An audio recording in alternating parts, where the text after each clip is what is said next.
अस्सलाम वालेकुम एवरीवन। मेरे अजीज बहनों और भाइयों, आज हम सूरह नूर के दूसरे लेक्चर का आगाज कर रहे हैं जिसका मौजू है जिना के अहकाम, उसके नुकसानात और पाकीज़ा माशरे का तसव्वुर। देखिए, ये मौजू आज के दौर में नहायत ज़रूरी है क्योंकि आज बेहयाई सबसे ज़्यादा आम है, गलियों में भी, मीडिया पर, सोशल मीडिया पर भी और हमारे घरों के अंदर भी। अल्लाह ताला ने सूरह नूर में जिना के बारे में बहुत सख्त हुक्म दिया और उसके इतने सख्त हुक्म देने के पीछे आखिर हिकमत क्या है और हमें अपनी ज़िंदगियों में क्या तब्दीली लानी चाहिए, आज हम सब कुछ तफसील से डिस्कस करेंगे।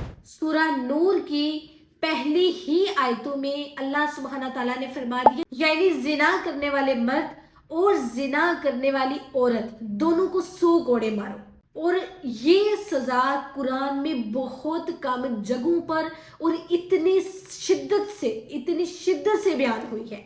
और इतनी सख्ती क्यों है, आखिर इतनी शिद्दत से इस आयत को क्यों बयान किया गया है कि जानी मर्द और जानी औरत को 100 कोड़े मारो, इतनी सख्ती क्यों है? क्योंकि जिना सिर्फ एक पर्सन का नहीं बल्कि पूरे माशरे का जुर्म है। जिना सिर्फ घर का नहीं, ये नस्लें तबाह करता है। और जिना एक रिश्ता नहीं, खानदानों को तोड़ देता है। एक मिसाल समझे, फर्ज करें कि एक गाड़ी का ब्रेक फेल हो जाए।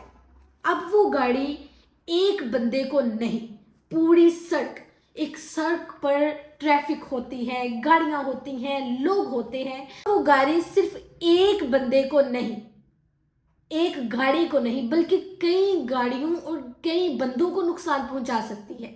इसी तरह जिना एक ऐसी बुराई है जो सिर्फ 2 लोगों के दरमियान गुनाह नहीं है बल्कि पूरा माशरा उस आग में जलता है। इसलिए इस्लाम ने इस पर इतना जोर दिया है, इसलिए इस्लाम ने इतना सख्ती से इस पर रोक लगाई है। इसीलिए कुरान में इतने सख्ती से, इतने गुस्से से इस आयत को बयान किया गया है। याद रखें, गुनाह सिर्फ गलत ताल्लुक नहीं होता, इसके बहुत गहरे नुकसान होते हैं। क्या होता है? बीवी का शोहर पर इत्मीनान खत्म हो जाता है, शोहर का बीवी पर इत्मीनान खत्म हो जाता है, बच्चों की तरबियत तबाह हो जाती है। हम वैसे बच्चों की तरबियत नहीं कर सकते जैसे बच्चों की होनी चाहिए। बच्चों की तरबियत पर इसका बहुत गहरा असर पड़ता है, खानदान में शर्मिंदगी उठानी पड़ती है, लड़कियों की इज्जत खतरे में होती है, लड़कों का किरदार खराब होता है, माशरे में बेहयाई आम होती है। इसे भी एक मिसाल से समझिएगा। देखिए, मैं आपको मिसालें इसलिए दे रही हूँ ताकि आप अच्छी तरह समझ सकें कि कुरान किस तरह से हमें जो बुरी चीज़ें हैं, जो हमारे लिए अच्छी नहीं है, किस तरह हमें रोक रहा है। मिसालें देने का रीज़न ये है कि आप मेरी बात से अच्छी तरह रिलेट कर सकें, आपको समझ आ सके कि मैं आखिर आपको क्या समझाना चाह रही हूँ। ठीक है जी। इसकी मिसाल लें कि पाकिस्तान में एक घर था, शोहर आउट ऑफ कंट्री में बिजनेस करता था और औरत जो है, बीवी जो है उसकी, वो घर में घरेलू खातून थी, वो बच्चों की तरबियत करती थी और घर को संभालती थी। अब शोहर ने सिर्फ दोस्ती के नाम पर गलत ताल्लुक बना लिया। कुछ महीनों बाद उसकी बीवी को इल्म हुआ। नतीजा क्या निकला? नंबर 1, घर टूट गया, बच्चे बाप से दूर हो गए, औरत नफ्सियाती मरीज बन गई और वो आदमी अब सारी जिंदगी पछतावा करता है। और ये रियलिटी है, ये हकीकत बात है, ये है जिना की असल तबाही। आपका सब कुछ तबाह हो जाता है, आपकी बीवी, आपके बच्चे, आपकी फैमिली, सब कुछ खत्म। इसीलिए शरीयत कहती है कि गुनाह से पहले गुनाह करने वाले जो है वो दरवाजे बंद कर दो। और याद रखें, इस्लाम ने जिना से बचने के लिए सज़ा से पहले कई इकदामात किए हैं, कई रोकथाम की है कि हम रुक जाएं। क्या है? नंबर 1, अपनी नज़र नीचे रखो, अपनी आंखों की हिफाजत करो। उसके बाद है हया कायम करो, अपने अंदर हया जो है उसे कायम करो, पर्दा करो, गैर महरम में तन्हाई से बात हरगिज़ मत करें, बेपर्दगी से बचें, फहश चीज़ों से दूर हो जाए, जिन चीज़ों में फहाशी हो, जो चीज़ें आपको गलत कामों की तरफ लेकर जा रही हों, और निकाह को आसान बनाए। इस पर भी एक मिसाल लें। फ़र्ज़ करें अगर बारिश आने वाली हो तो हम छत पर पानी ना आने के लिए पहले हम प्लास्टिक लगाते हैं, फिर हम ड्रेन साफ़ करते हैं, फिर हम छत बंद करते हैं, तब जाकर हमारा घर जो है वो महफूज रहता है। तब जाकर हम अंदर से सेटिस्फाइड होते हैं कि भाई अब सेफ़ है, मेरा घर सेफ़ है, कोई मसला, कोई कुछ नहीं होगा। ऐसे ही इस्लाम कहता है। इस्लाम कहता है गुनाह का पानी दरवाजे से अंदर आने ही ना दो। और आज के दौर में आज जिना सिर्फ जिस्मानी बिल्कुल नहीं रहा, निगाहों का जिना है, कानों का जिना है, हाथों का जिना है, दिल का जिना है, चैट का जिना है, वीडियोस का जिना है, एप्लीकेशंस का जिना है, डीपीस पर जिना है, रील्स, टिकटॉक, इंस्टाग्राम वीडियोस, हर जगह पर जिना है। ये सब आज के फहाशी के रास्ते बन गए हुए हैं और हम वो समझते हैं कि हमने हाथों में मोबाइल पकड़ा हुआ है, हम जो कुछ मर्जी करें क्योंकि हमारे इख्तियार में तो सब कुछ है। लेकिन याद रहे, अगर आज आपके इख्तियार में सब कुछ है ना, अगर आज आपके पास मोबाइल है ना, तो समझें कि ये आपके लिए एक आजमाइश है। आपका मोबाइल आपके पास एक आजमाइश है कि आप इससे अच्छी चीज़ें सीखते हैं या फिर आप बुरी चीज़ें सीखते हैं या फिर आप फहाशी की तरफ जाते हैं। ये भी हमारे लिए एक एग्ज़ाम है कि मेरे पास मोबाइल तो था, मैंने अब उससे क्या सीखा। मैंने उससे अच्छी चीज़ें सीखी या फिर मैंने बुरी चीज़ें सीखी या फिर मैंने इससे अपनी ज़िंदगी को, अपनी आखिरत की ज़िंदगी को तबाह कर दिया। ये सब इसके अंदर जितने भी रास्ते हैं वो फहाशी की तरफ भी जाते हैं, वो अच्छी चीज़ों की तरफ भी जाते हैं, वो हमें इस्लामिक चीज़ों की तरफ भी लेकर जाते हैं। लेकिन बहरहाल हर बंदे की अपनी सोच है, अपना माइंड है, अपना ईमान है कि वो इसको किस तरह यूज़ करता है। ठीक है, एक लड़की ने कहा कि मुझे नहीं पता कैसे हुआ, मुझे समझ नहीं आया, इनबॉक्स में आहिस्ता आहिस्ता मैं गलत ताल्लुकात बनाती गई। किसमें? इनबॉक्स में। और यकीन करेंगे एक सच्ची हकीकत है, इस्लाम इसलिए सख्ती करता है क्योंकि शैतान छोटे कदम से शुरू करता है। ये छोटा कदम है, छोटे कदम से शुरू करके हमें गहराई में फेंक देता है, हमें गहराई तक पहुंचा देता है जहां से बाहर निकलना भी मुश्किल हो जाता है।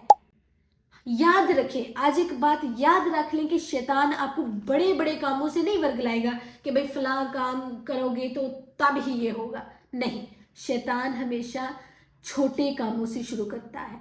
ठीक है, अब आप ये समझ जाएं कि आपको शैतान का एक सीक्रेट पता चल गया है कि वो जो है वो छोटे कामों से हमें गुमराह करना शुरू करेगा और हमें बड़े बड़े गुनाहों के एंड पर जाके तबाह कर देगा, हमारी जिंदगियों को तबाह कर देगा। अब जो जिना की सज़ा है 100 कोड़े, याद रखें ये भी माशरे को बचाने के लिए है। ये सज़ा रखने का आखिर रीज़न क्या था? रीज़न कोड़े मारने की सज़ा सिर्फ जुर्म करने के लिए नहीं, बल्कि आने वाली नस्लों के लिए, गुनाह के रास्ते रोकने के लिए, औरतों की इज्जतें महफूज करने के लिए और माशरे में पाकीज़गी कायम करने के लिए ये सज़ा जो है वो अल्लाह सुब्हाना ताला ने हमें दी है। और ये सज़ा सिर्फ जुर्म का इलाज नहीं है, बल्कि ये सज़ा इसलिए हमें दी गई थी कि हम जुर्म से रुक जाएं। और आज कुछ सोसाइटीज़ क्यों तबाह हो रही हैं? रीज़न क्या है? जिन कौमों में बेहयाई आम हो जाए, जिना आम हो जाए, गैर महरम से ताल्लुकात की कोई हद ना रहे, कोई हया बाकी ना रहे, शादी जो है वो मुश्किल हो जाए और अफेयर्स वो बहुत बहुत आसान हो जाए, फहाशी सस्ती और इज्जत जो है वो महंगी हो जाए, वहाँ पर क्या होता है? सबसे पहले ख़ानदान तबाह होते हैं, जहनी बीमारियाँ बढ़ जाती हैं, बच्चों की परवरिश में एक खलल आ जाती है, औरत का मकाम गिर जाता है, लो हो जाता है। और यही हाल आज यूरोप में भी और मगरबी ममालिक में भी है। ठीक है, और इस्लाम ने इन सब गंदे रस्तों को पहले ही बंद कर दिया था, जो गंदे रस्ते आज मगरबी ममालिक में खुले हुए हैं। अल्हम्दुलिल्लाह कि इस्लाम ने इन्हें पहले ही बंद कर दिया था।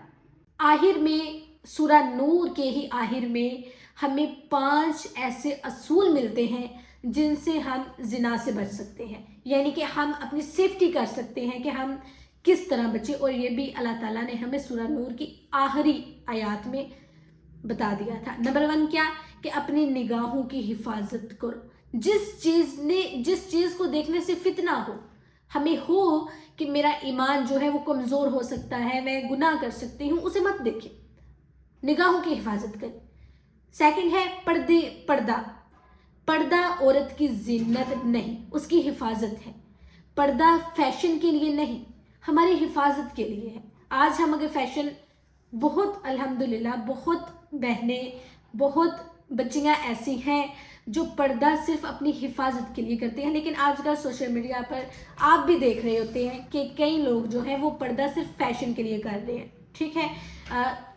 عجیب سے عبائے نکل آئے ہیں جن میں پتہ ہی نہیں چلتا کہ یہ عبایا بھی ہے یا پھر کوئی ہم نے ڈریس پہنی ہوئی ہے، ٹھیک ہے۔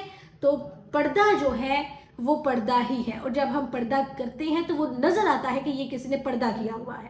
تھرڈ ہے تنہائی سے بچیں، غیر محرم کے ساتھ تنہائی میں نہ رہیں، نہ چیٹ کریں، نہ ہی کال پر بات کریں، ٹھیک ہے۔ 4 ہے حلال رشتے کو آسان کریں، اسلام کہتا ہے شادی کو آسان کرو اور زنا کو مشکل کر دو۔ 5 ہے اللہ کا خوف دل میں پیدا کرو، کیونکہ اللہ سے جو ڈرتا ہے نا وہ گناہ سے بچتا ہے، ٹھیک ہے۔ میرے عزیز بہنوں اور بھائیوں، زنا کی برائی صرف ایک گناہ نہیں، یہ ایک فتنہ ہے جو معاشرے کو اندھیرے میں ڈبوتا جاتا ہے، ہمیں روشنی کی طرف لے کر ہی نہیں آتا، اور سورہ نور ہمیں روشنی دیتی ہے، ہمیں راستہ دکھاتی ہے کہ یہ سیدھا رستہ ہے، یہ وہ رستہ ہے جس پر ہمارے نبی، ہمارے پیغمبر، ان کی زوجہ، ان کی مائیں، ان کی بہنیں چلی تھیں، ہمیں بھی اسی رستے کو فالو کرنا ہے۔ تو سورہ نور ہمارے لیے روشنی ہے، ہدایت ہے، ٹھیک ہے۔ میں دعا کرتی ہوں کہ اللہ تعالیٰ ہمیں زنا کے قریب جانے سے بچائے، آمین یا رب العالمین۔